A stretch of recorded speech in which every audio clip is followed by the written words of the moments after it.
Дэйв Коза я услышал где-то в середине 90-х годов, когда на Горбушке купил какой-то диск из его первых альбомов, по-моему, 93-й год альбом был, Lucky Man, кажется. Вот. И тогда очень заинтересовался его манерой, мне понравилось, его чувство стиля. После всего точно такого, только оно появилось, собственно. Потому что я в то время был уже работал на профессиональной сцене. У меня есть несколько его дома дисков.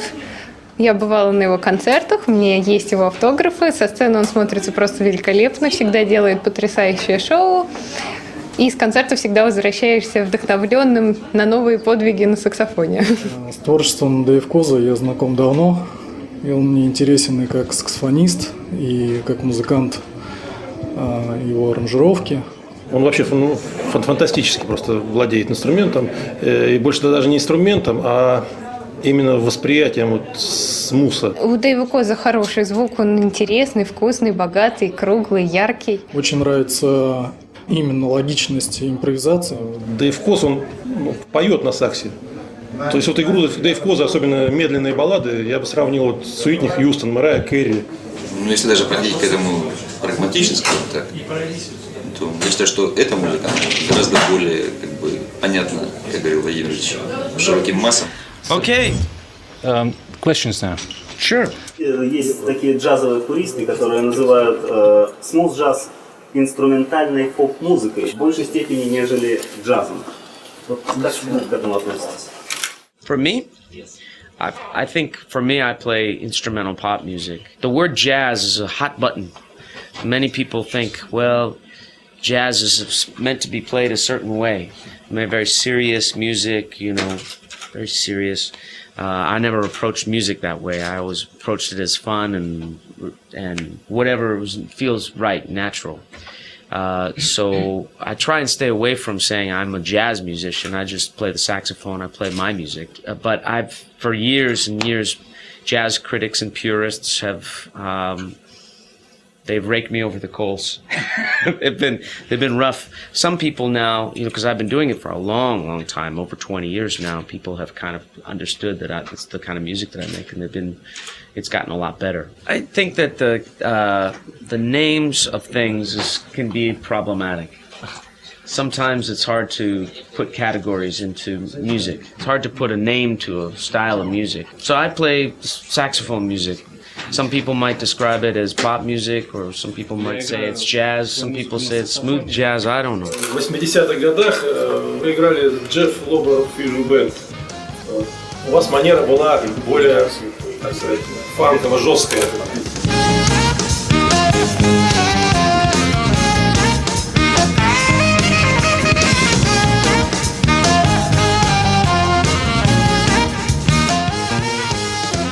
Теперь вы играете более, скажем так, поете на саксе, как вокалисты там Уитни Хьюстон, Марайя Кэрри, то есть динамика, манера у вас несколько поменялась. Сейчас вы как бы нет желания такие проекты, как Jeff Lorber Band, вот в том стиле играть. Когда Хайер у вас было. I was wondering whether he was going to bring up. And play this music again. He did bring up my hair. My hair I had big.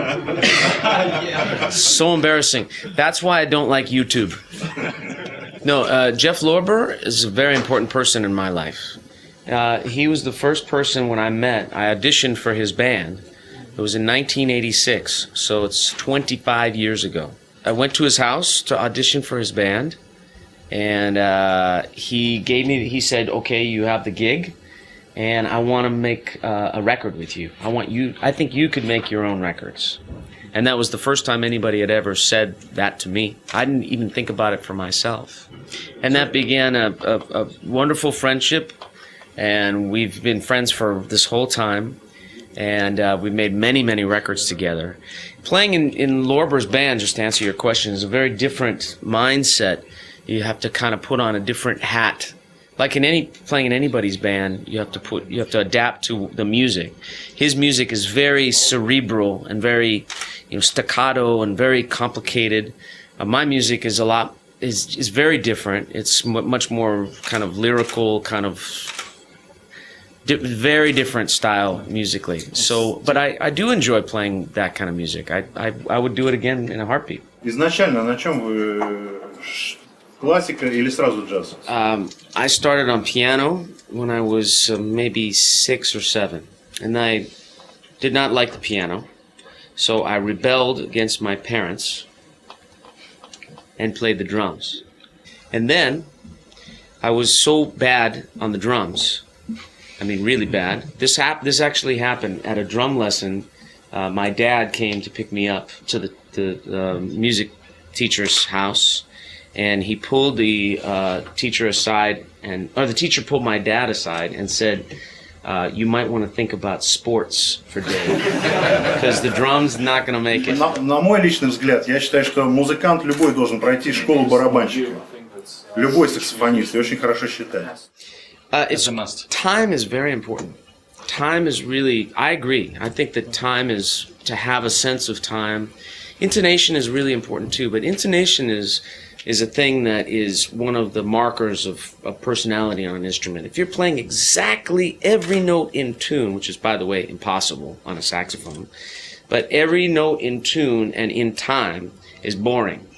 So the slightly out of tune on certain notes and slightly behind the time or ahead of time is personality. So in order to have some flexibility of those things, that's how you can tell different players, is how they approach their intonation, how they approach their concept of time, and where they put the notes.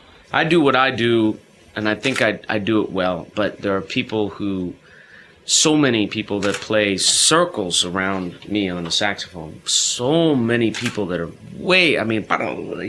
but that I don't know how to do that. So I just do what I do, and that's the whole goal, really, for the musicians who are here, is finding your own voice on the saxophone. Take it.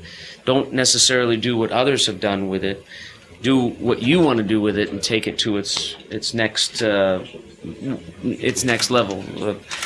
You, for example, I'd like to hear you play, by the way. I'm sure that you approach the saxophone completely different than I do, which makes you a wonderful musician and uniquely you. So that's what I like to tell, especially young people, is don't try to copy. Forget copying. It's good to practice. It's good to listen to music and respond and maybe learn some licks, but you have to find who you are on the instrument. That goes for any instrument. Вы держите мундштук немного в сторону. Чем это продиктовано? Probably just a bad habit. If you know Kenny G, he plays, I don't even know how. Вы знаете Kenny G, он играет вообще. I don't know. People have so many bad habits. I'm not sure how it developed, but everybody has their mouthpiece that's got a little specific, natural for them, but maybe not for you. You have to be able to take the saxophone and make it yours in whatever way feels the most natural. So everybody's got to find their own thing that makes them feel comfortable. То есть ваш первый преподаватель не говорил вам: Дэйв, возьми по центру? You know what? It's funny. I never really had a formal saxophone teacher. I had music teachers. Maybe for a very short time when I was growing up did I have a sax teacher, someone that taught me the saxophone. But for the most part, I discovered the saxophone on my own, and I played. That's probably why I have so many bad habits. Thumb rest here as opposed to here where it probably should be. I keep really it should be more proper the way I should play, but I keep a real strong grip this side. So many bad habits because I didn't have a proper saxophone teacher. Probably because I end up using the saxophone lots of wild positions when I'm playing, so all over the place. So I keep a much stronger grip of the instrument. Что вы используете танцевальные элементы, двигаетесь хорошо? Это какие-то уроки или это природное, или постоянно занимаетесь? Me at the disco is bad. It's bad. Without the saxophone, I'm a complete klutz. Вы являетесь звездой в особенности смуз-джаза. Другой знаменитый американский смуз-джазовый саксофонист Kenny G в интервью не раз рассказывал, что он как музыкант вырос на музыке Гровера Вашингтона, отца смуз-джаза. Кто для вас был таким вот музыкальным отцом, на чьей музыке вы воспитывали свой музыкальный вкус? Well, probably number one was Tom Scott, and up there was David Sanborn. Huge David Sanborn, and I listened to Phil Woods a lot, and Grover Washington, of course, Charlie Parker, Cannonball Adderley, a lot of alto players, and then exposed to a lot of the more traditional jazz musicians as well. But I always liked more, me personally, I liked more the pop style, R&B style of saxophone playing. Какую музыку слушаете вы вот сейчас, в последнее время? Покупаете ли вы музыку? И какие последние альбомы вы купили в последнее время? The last album I bought was, I think it was Adele. Adele? Do you know Adele? Singer. Yeah.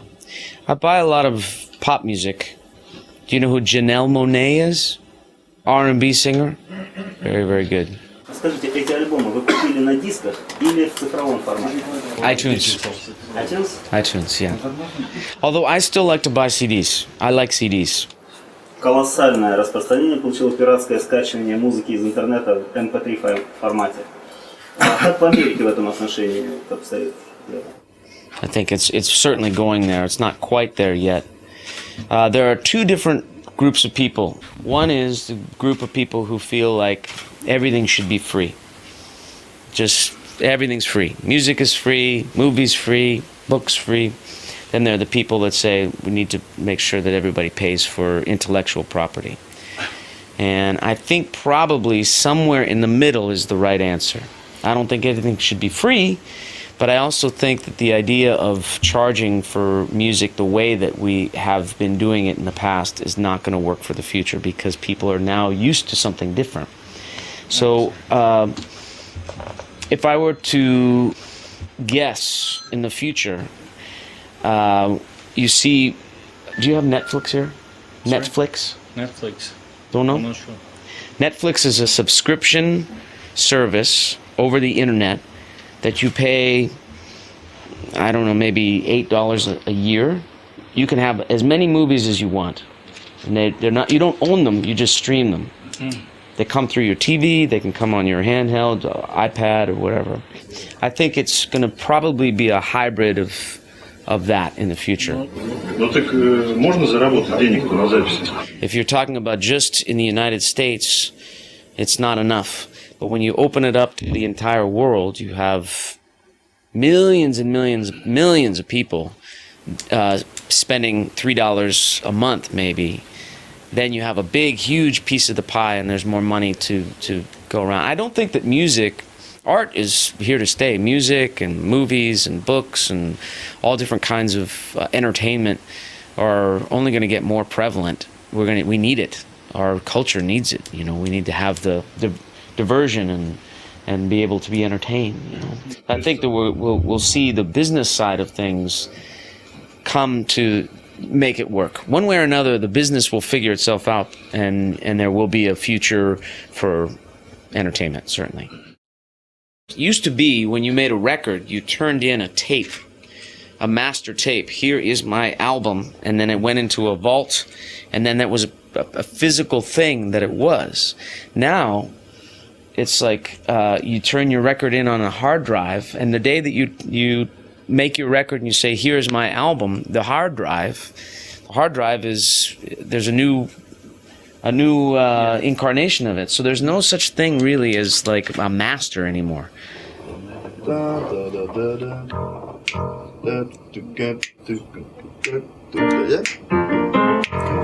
it.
Come on, right there.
Что касается игры с мусом, ну, по-моему, сейчас это достаточно сильно поднимается течение, и я думаю, что будет реальный уровень занимать в России смус-джаз.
Good musicians here in Moscow. Звучит отлично. Вы фантастически вкусно играете баллады. Вы Thank играете you. их так, как будто поет очень хороший вокалист. Слушая вашу игру, можно подумать, что вы должны очень хорошо петь. Потому что вы играете так, как вокалист поет. Как Фил Перри. Да. Вы поете? Вы сами поете? No. Нет. But I do sing on the album, my latest one, I sing one song. But it's this kind of song where you don't have to be a big singer to sing it. So it's called This Guy's in Love with You. So I don't really have a good voice, you know, just a little small voice. But Not really much of a singer, but I'm a fan of singers. You mentioned Phil Perry's. Now there's a singer. Фразы джазовые, которые у вас есть в голове, вы их используете сразу или вы выписываете это на ноты, выучиваете все? Well, there are some. My music, my own music, is very. There's not long periods of time where there's open improvisation. Little bits, maybe 16 bars or 32 bars. So it's kind of set. I don't plan my solos. They are spontaneous and whatever, but sometimes because we're playing the same songs nightly, they will have a certain structure that I will go for because I know it works. Скажите, вы не просто превосходный музыкант, вы звезда. Это разные категории. Чтобы стать превосходным музыкантом, нужно много работать самому, над собой. Чтобы стать звездой, насколько важна помощь рекорд-лейбла, с которым у вас контракт, чтобы стать звездой? First of all, you think I'm a perfect player? Really? Wow. Come here, let me hug you.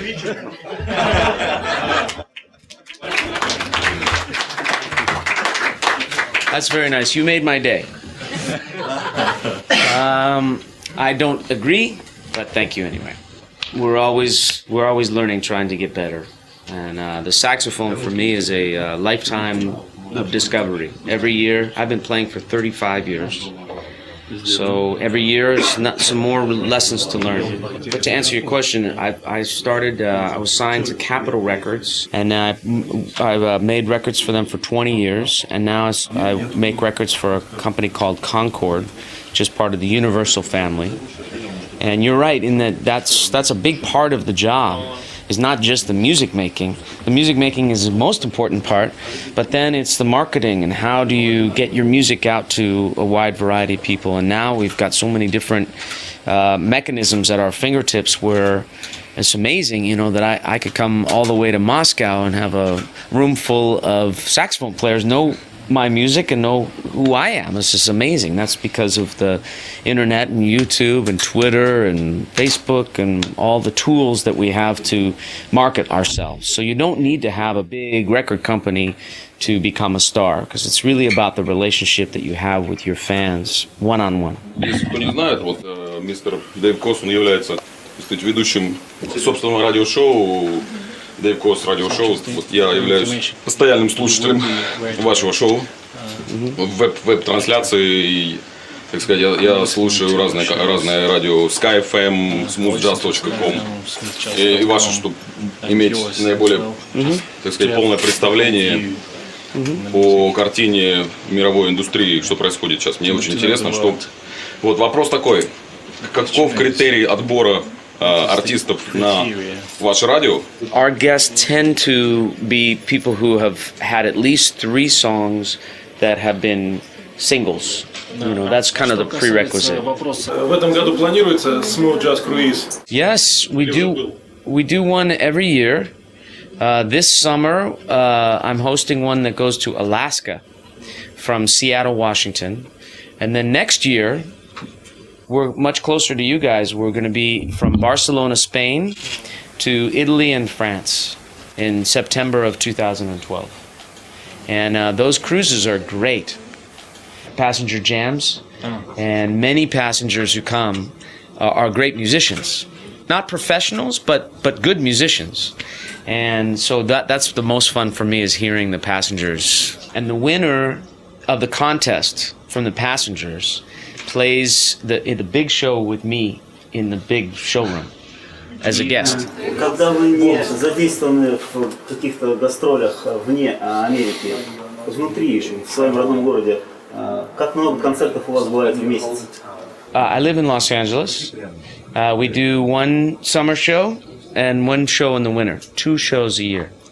Approximately 2 shows a year. In the U.S., we have tours that do slightly larger places. So occasionally I play clubs, but more like little guest appearances as opposed to our show. Usually we save our show for a larger festival or a theater.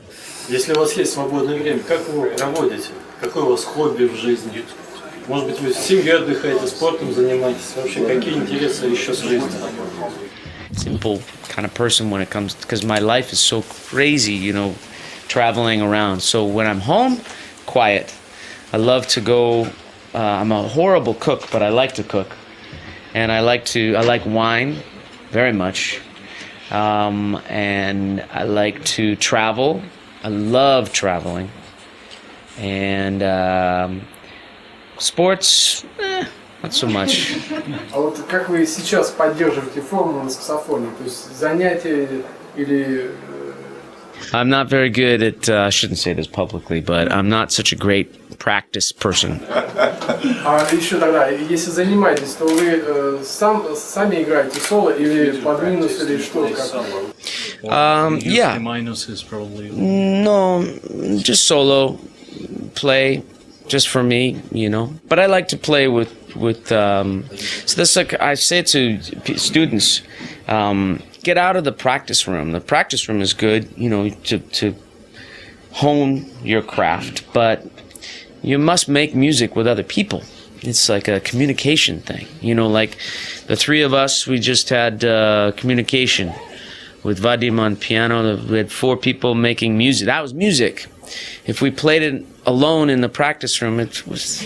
Да простят меня поклонники Эрик Маренталя. Вот, я хотел бы задать такой вопрос. В принципе, вы играете на почти одинаковом сете. Мне очень нравится ваш звук. Он яркий, песочный, открытый, современный, в отличие от Эрика Маренталя.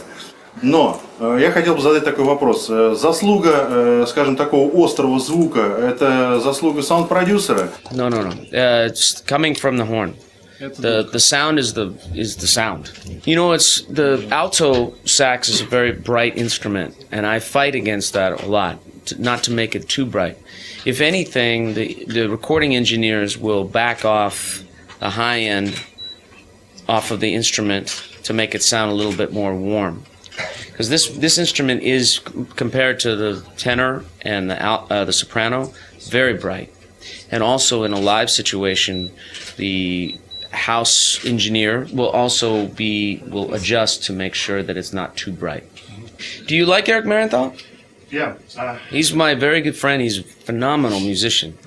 I'm a huge fan of his. Мне тоже нравится, что делает Эрик Маренталь, но тем не менее, как бы на протяжении всей дискографии звучит все очень ярко, очень одинаково, вот, все очень классно, супер просто.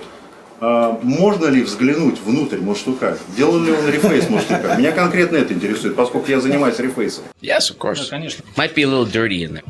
This mouthpiece has been customized.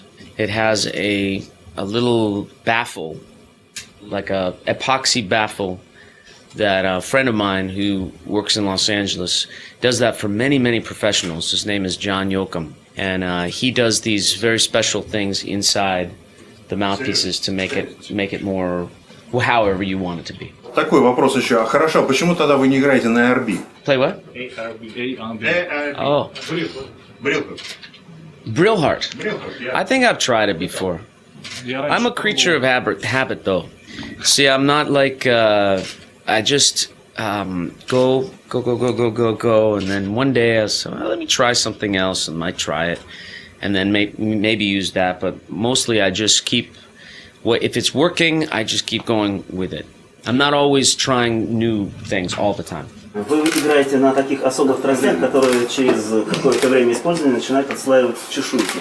В какой момент вы откладываете трость как износившуюся? Когда уже эти чешуйки отслаиваются, или вы как-то чувствуете? This is the age-old question. How long do the reeds last? This one, maybe I've used it for maybe 2 shows. Right before I came to Russia, I was on tour in the U.S., and so we did 3 shows in a row, 4 shows in Texas, and I used that one for the last 2 shows, and I used it for a rehearsal yesterday here, maybe for this, but for the show tomorrow here, I'll probably find a different reed because it's on its last days. But sometimes a reed will last maybe a couple songs, sometimes it can last for a week. А почему именно Yamaha?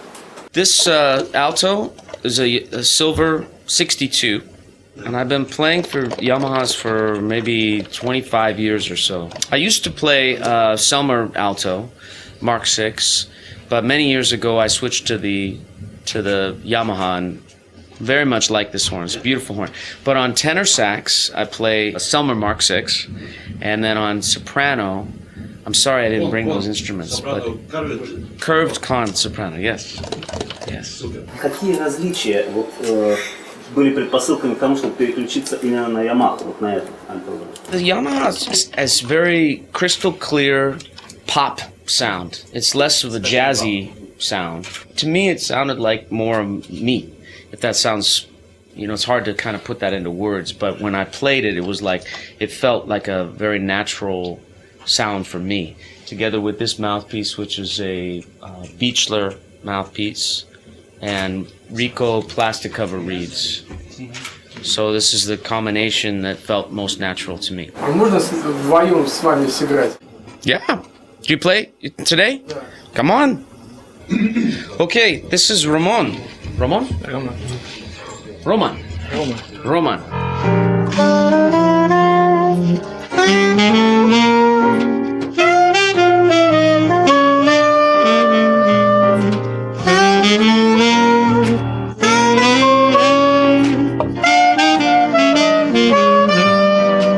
Насколько все гармонично в его музыке, в его исполнении, то есть это необыкновенно. Вживую услышав, я поразился, восхитился его необычайным владением звука. То есть он не играет, а поет, можно сказать.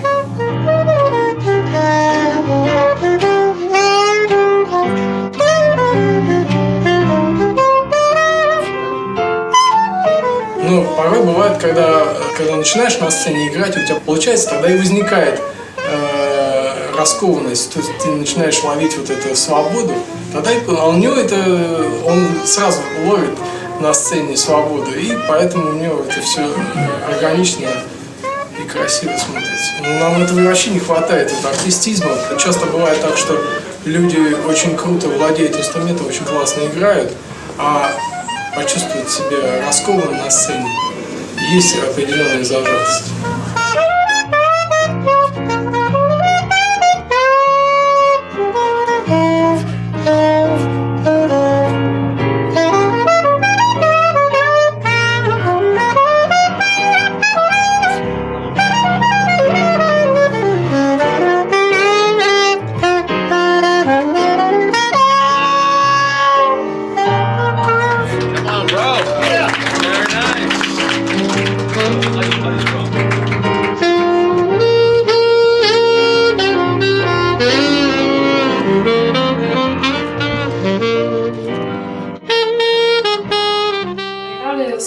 Соль-мажорный блюз, но это по альто, если ориентироваться. Вообще это семибемольный блюз.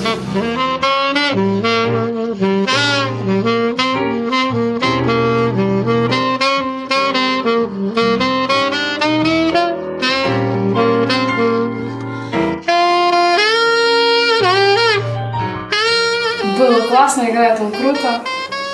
Конечно, очень положительный парень. Потом я, кстати, поиграла на его саксофоне, 62-я маха у него.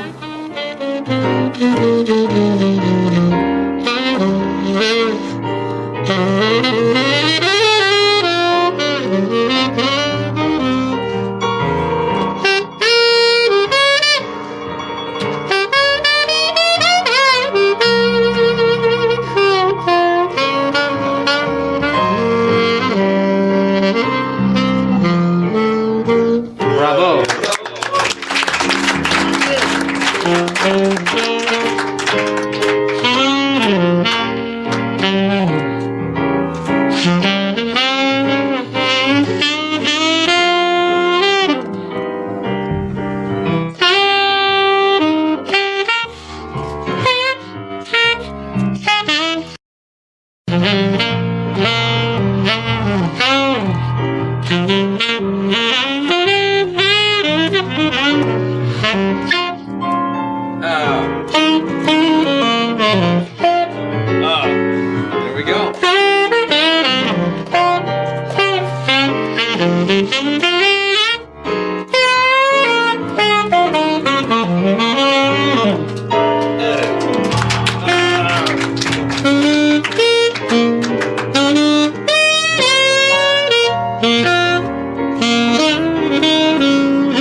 Ramon or Roman? Roman and Sasha. What a great sound on the alto. Sasha. Sasha. Very, very nice. Job. Roman, Sasha, Anton, and... Alexander, Sasha. Sasha too. Sasha too. Sasha. And Vadim. How about... Большое спасибо. So nice to meet you all, and I'd like to thank all of the wonderful saxophone players today for playing. And I always love hearing other musicians play and their approach. I always learn a lot. Всем большое спасибо, что пришли. За такие интересные... Сегодня мы видели мастер-класс, пожалуй, одного из самых знаменитых саксофонистов мирового уровня. Да? По некоторым данным, он это самый знаменитый саксофонист. И сегодня пришли очень многие музыканты, очень многих я знаю, это действительно известные наши саксофонисты. Что было сегодня понятно, прежде всего, это, конечно, его отношение к звуку. И я так понимаю, что именно за звук он и выбрал инструменты Yamaha. Он рассказал, что он играет уже довольно-таки давно на Yamaha, причем не на кастомном инструменте, что интересно, а на профессиональной серии. То есть это YS-62. Серебряные. Но так как он говорил все время, что он хочет избежать вот этого вот высоких частот, высокого звона вот это вот в саксофоне, даже вот он говорил, что своих звукооператоров просил прибрать, да, просит прибирать эту частоту, то понятно, почему он выбрал серебряный инструмент, потому что серебро немножко делает, да, инструмент мягче, любой, в принципе, и трубу, там, и саксофон. И, ну, я был удивлен, что это именно YS-62. Нет, и хочу я еще сказать, что я сегодня увидел дисплей, ну, выставленные инструменты здесь в шоуруме. Здесь представлена вся линейка саксофонов Yamaha, что, в общем-то, редкость в нашей стране. Я думаю, что это единственное место в стране, где в наличии есть все эти инструменты. Колоссальный выбор аксессуаров. Милости просим в гости к нашим дилерам, компанию «Морячий». Лет 10 назад я купил пиратский диск Дэйва Коза на Горбушкина знаменитой. Мне понравилась лирическая манера исполнения этого саксофониста, потому что это специальная такая особая музыка, музыка комфорта. Музыкант играет для того, чтобы людям было удобно жить там, где звучит эта музыка. На мой взгляд, мастерство исполнения – это очень важная вещь. И вот лирика, вот, которая звучит в музыке Дэйва Коза, ну, это классно, это вот достойно большого уважения. I don't know what he said, but it sounded good. It sounded like it was a positive experience. Большое спасибо. Вам большое спасибо. See you again. It makes a great photo. But you've been busy as well. Somehow you struggled through today. You had a masterclass. Tell me more about that. This was at a place called Mariachi Music, which is catering to mostly saxophone players like myself, and it's really phenomenal. It's a very interesting opportunity for me traveling so far away from where I live in Los Angeles, California, and coming to Moscow and getting a chance to see all these great young saxophone players. Not just young people, there were great professionals and also kids that were just starting out and everybody in between. Probably about 40 saxophone players, and we sat in a room, we talked, they asked questions, we all played. Was it in English or were they being translated? It was being translated. Okay. Yeah. Did you get the impression they knew much about their music?